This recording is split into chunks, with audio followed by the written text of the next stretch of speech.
আৰশদ মাদানী এইগৰাকী নেতা এইগৰাকী মৌলবী কংগ্ৰেছৰ সৈতে কিমান ভাল সম্পৰ্ক সকলোৱে জানে। আৰশদ মাদানীয়ে বৃহস্পতিবাৰে নতুন দিল্লীত জমিয়ত উলেমা-ই-হিন্দৰ সাধাৰণ সভাত সভাপতি মৌলানা এইগৰাকী আৰশদ মাদানীয়ে অসমৰ মুখ্যমন্ত্ৰী হিমন্ত বিশ্ব শৰ্মাৰ প্ৰসংগ টানি আনিলে আৰু তাৰ পাছতে অসমৰ মুখ্যমন্ত্ৰী হিমন্ত বিশ্ব শৰ্মাই প্ৰত্যাহ্বান জনাইছে। নমস্কাৰ, স্বাগতম নিউজ 18 অসম নৰ্থ ইষ্টৰ এয়া হৈছে পোনপটীয়া সম্প্ৰচাৰ। ষ্টুডিঅ'ত মই প্ৰাঞ্জল। হিমন্ত বিশ্ব শৰ্মাক বহুদিনৰ পূৰ্বৰে প্ৰায় টাৰ্গেট কৰি আছিল এইগৰাকী আৰশদ মাদানীয়ে। মাদানী দুগৰাকী আমি জানো, সৌখিদিনা যিগৰাকী মাদানীয়ে কিছু বক্তব্য প্ৰদান কৰিছিল অসম সন্দৰ্ভত, সেইগৰাকী হ'ল মেহবুব মাদানী। তেওঁ উচ্ছেদ সন্দৰ্ভত কেতবোৰ কথা কৈছিল।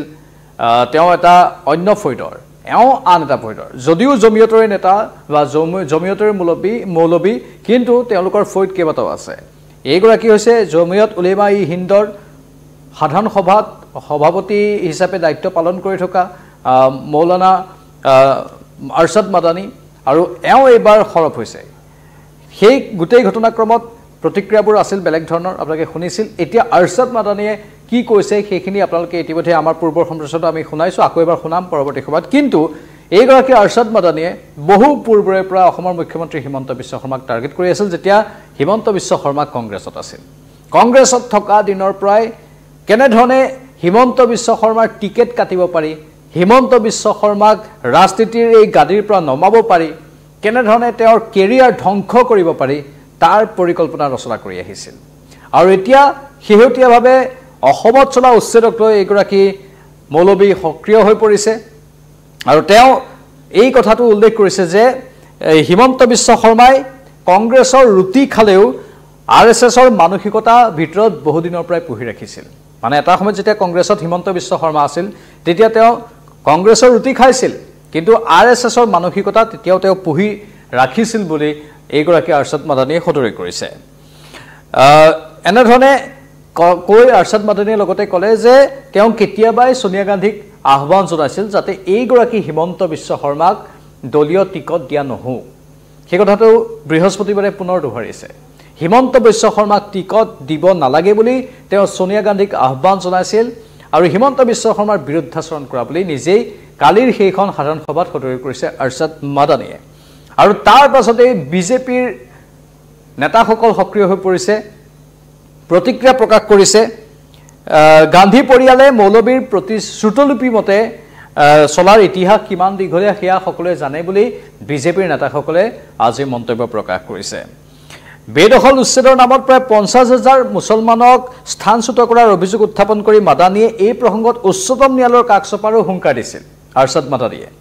শুকুৰবাৰে মাদানীৰ কথাক লৈ প্ৰতিক্ৰিয়াত সৰব হৈ পৰিছে মুখ্যমন্ত্ৰী হিমন্ত বিশ্ব শৰ্মা। যিটো দিনত অসমত গৃহমন্ত্ৰী অমিত শ্বাহে আহি পদাৰ্পণ কৰিলে, বহুকেইখন সভাত অংশ ল'লে, সেই সময়তে হিমন্ত বিশ্ব শৰ্মায়ো এইগৰাকী আৰশদ মাদানী সন্দৰ্ভত প্ৰতিক্ৰিয়া প্ৰকাশ কৰিছে। আৰু আৰশদ মাদানীক পোনপটীয়াকৈ প্ৰত্যাহ্বান জনাইছে হিমন্ত বিশ্ব শৰ্মাই।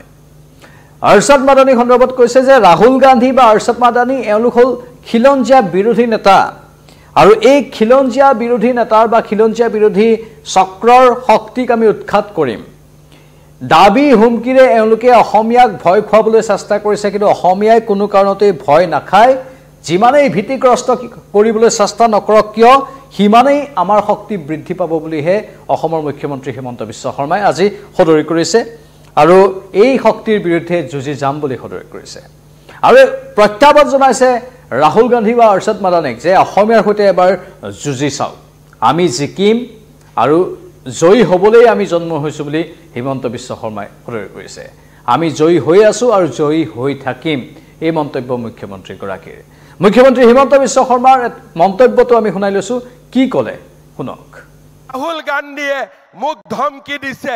মই আজি মাদানী আৰু ৰাহুল গান্ধীক এটাই কথা ক'ব খোজো, আপোনালোকে যিমানেই মোক ধমকি দিব, অসমক আপোনালোকে যিমানেই ধমকি দিব চেষ্টা কৰিব, অসমে লাচিতৰ হেংদান আকৌ এবাৰ হাতত তুলি ল'ব, আৰু আমি প্ৰমাণ কৰিম যে অসমীয়ায়ো অসমবাসীয়েও ভাৰতীয় লোকসকলে কেনেকৈ জীয়াই থাকিব লাগে আমি তাক জানো, আৰু সেই সংগ্ৰামখন আমি আকৌ এবাৰ যুঁজিব খুজিছো। আমি জিকিব খুজিছো আমাৰ এটাই কথা চিনাকি মানুহক আমি বসুন্ধৰাৰ জৰিয়তে মাতি দিম চিনাকি মানুহক আমি বসুন্ধৰাৰ জৰিয়তে মাতি দিম আৰু অচিনাকি মানুহৰ পৰা এক টুকুৰ মাটি কাঢ়ি ননালৈকে আমি ক্ষান্ত হৈ বহি নাথাকিম চিনাকিক মাতি দিম অচিনাকি মানুহৰ পৰা এক টুকুৰা মাটি কাঢ়ি নানালৈকেও আমি ক্ষান্ত হৈ বহি নাথাকিম মই ৰাহুল গান্ধী আৰু মাদানীক চ্যালেঞ্জ কৰি ক'ব খুজিছো সাহস আছে যদি অসমীয়াৰ লগত যুঁজি চাওক অসমীয়াৰ লগত এইবাৰ যুঁজি চাওক অসমীয়া জাগিছে আৰু এই জাতিটোক আপোনালোকে এতিয়া ধৰি ৰাখিব নোৱাৰে শেষ বিন্দু বুকুৰ তেজ থাকালৈকে আমি যুঁজিম আৰু অকল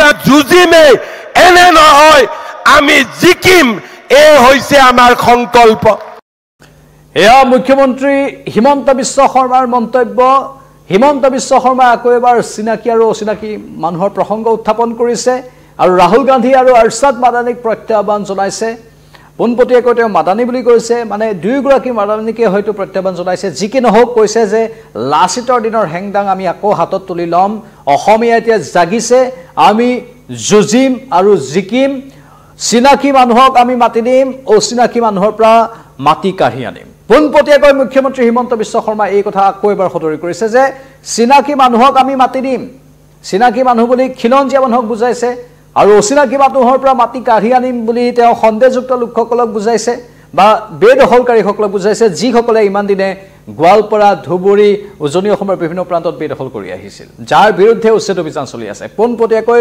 অচিনাকি মানুহ বুলি কৈ তেওঁলোকৰ প্ৰসংগ মুখ্যমন্ত্ৰীগৰাকীয়ে সদৰি কৰিব বিচাৰিছে আৰু ৰাহুল গান্ধী আৰু মাদানীক পোনপটীয়াকৈ প্ৰত্যাহ্বান জনাইছো বুলি সদৰি কৰিছে এয়া হৈছে বৰ্তমান সামগ্ৰিকভাৱে ৰাজনীতিৰ খবৰ যেহেতু নিৰ্বাচনো আহি আছে এই বিষয়বোৰ এতিয়া জোৰদাৰ গতিত আৰম্ভ হৈছে মানুহৰ মুখে মুখে এই প্ৰসংগবোৰে ঠাই পাইছে আৰু ই ক্ৰমান্বয়ে ৰাষ্ট্ৰীয় পৰ্যায়লৈ গতি কৰিছে ই কেৱল ৰাজ্যিক পৰ্যায়ত সীমাবদ্ধ হৈ থকা নাই ৰাষ্ট্ৰীয় পৰ্যায়ৰ পৰা আন্তঃৰাষ্ট্ৰীয় পৰ্যায়লৈকে ইয়াক নিবলৈ এটা চক্ৰই চেষ্টা কৰি আছে সেয়া লাগিলে মাহবুব মাদানীয়ে হওক বা আৰশাদ মাদানীয়ে হওক তেওঁলোকে ৰাষ্ট্ৰীয় প্ৰেক্ষাপটত এইবোৰ বিষয় উত্থাপন কৰি আন্তঃৰাষ্ট্ৰীয় পৰ্যায়লৈ ইয়াক লৈ গৈছে আৰু আন্তঃৰাষ্ট্ৰীয় পৰ্যায়তো প্ৰতিক্ৰিয়াশীল একাংশ চক্ৰই এই বিষয়বোৰ সন্দৰ্ভত মাত মাতিছে আৰু এটা আন্তঃৰাষ্ট্ৰীয় বিন্দুত ইয়াত উপনীত কৰোৱাৰ এটা প্ৰচেষ্টা অব্যাহত ৰাখিছে আৰু এই সমগ্ৰ বিষয়টো আগন্তুক দিনত ৰাজনীতিৰ এটা যে বিষয়বস্তু হৈ পৰিব সেইটো সম্পূৰ্ণভাৱে নিশ্চিত ইয়াক লৈ বিভিন্ন কথা হ'ব আগন্তুক দিনত বিহাৰৰ নিৰ্বাচনো আহি আছে তাৰ পাছত অসম পশ্চিম বংগ এইবোৰ ৰাজ্যৰ নিৰ্বাচন আছে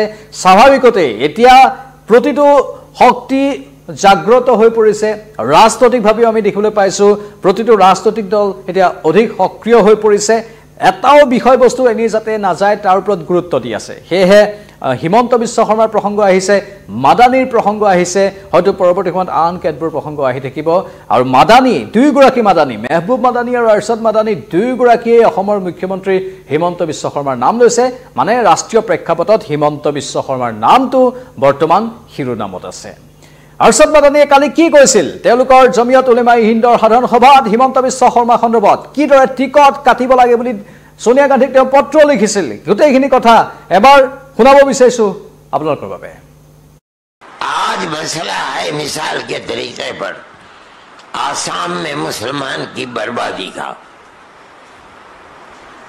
आसाम का चीफ मिनिस्टर उसने ये चाहा कि सारे हिंदुस्तान से अलग चाहे वो दिल्ली की गवर्नमेंट हो चाहे आसाम की सूबाई गवर्नमेंट हो सबने मिलकर ये तय किया है कि बांग्लादेश की जंग के बाद मशरकी पाकिस्तान की जंग के बाद जब इधर और उधर ठहराव आ गया और इंदिरा जी की पॉलिसी के मुताबिक कांग्रेस पाकिस्तान के टुकड़े हो गए तो बैठ करके तय किया कि सारे हिंदुस्तान में हिंदुस्तानी होने की बुनियाद सबसे पहली मर्दमशुमारी सन 51 की होगी लेकिन आसाम के अंदर यहाँ आसामी होने की बुनियाद सन 71 हो गई। बांग्लादेश बन गया, पाकिस्तान को नुकसान पहुंचा दिया, टुकड़े हो गए पाकिस्तान के। अब चीफ मिनिस्टर तो उस घराने और उस खानदान का फर्ज है कि जिसने रोटियां तोड़ी हैं हमेशा कांग्रेस की, लेकिन ज़हन दिमाग आरएसएस का था। हमने कहा सोनिया जी से कि आप इसको टिकट मत दीजिए, मैंने खत भेजा उनको, मगर उन्होंने नहीं माना और टिकट दे दिया। आज वही हेमंत है जो कांग्रेस की उस पॉलिसी और दस्तूर के खिलाफ उसने आसाम में आग लगा रखी है। মুঠতে এতিয়া শিৰোনামত আছে অসমৰ মুখ্যমন্ত্ৰীগৰাকী আৰু শিৰোনামত থকাটোৱে বিশেষভাৱে ৰাষ্ট্ৰীয় পৰ্যায়ত কিছু চমকৰো সৃষ্টি কৰিছে।